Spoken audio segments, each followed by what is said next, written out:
Okay, yesterday we learned how to use the circular and linear pattern for Onshape. Today we're going to do the sweep tool. This picture, we're going to kind of create something that looks like this. It's not going to look exactly the same, but it'll look similar. So, So back in Onshape, we're going to start a brand new thing. So here we go.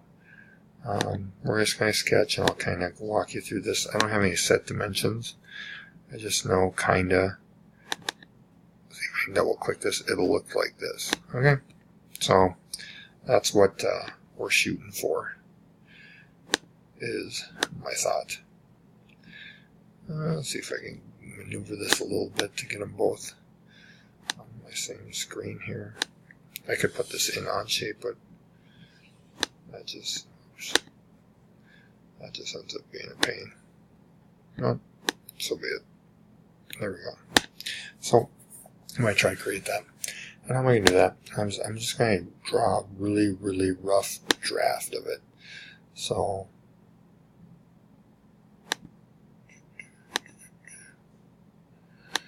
looks something like that. Now, I hit escape to get out. Now you can see between the two a little different. So I'm going to show you how to round some corners and stuff. And these are ones where you're like, oh, I want it wider. You just click and you can drag it however you want. So we'll make that. Alright. So what we're going to use right here is the fillet tool. And for example, if I click that, I'll zoom in, you can see it brings up a little mouse, and if I left click it says it's good. If not, I click this box and I can choose that to whatever I want it to be. And once I'm good, I just click it and go, okay, that looks good. I'm going to use the fillet tool here, and this one's not much, as you can see. Okay, gives me just a little bit of a round. And sorry, this one doesn't work because of it tells me, hey, that's impossible to do. So we'll just leave it. And here we go. If I click this one, it'll automatically give me an idea here. Hopefully.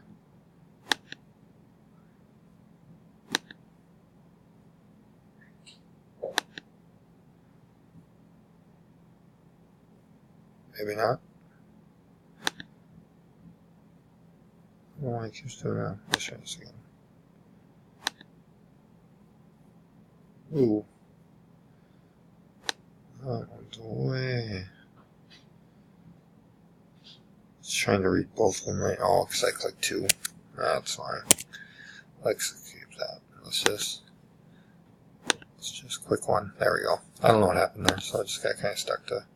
Then I click this one, and that one looks good. So now you can see we're getting there. I think that's pretty close.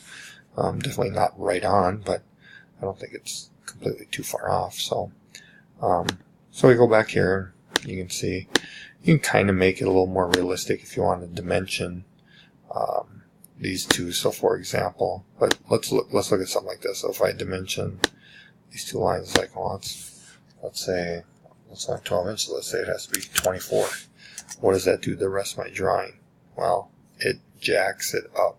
So what I always recommend doing is making sure that it works or it doesn't. I mean, that you have it the right size, because you can sit here and you can select them all to make it larger, but sometimes it can be kind of a pain. And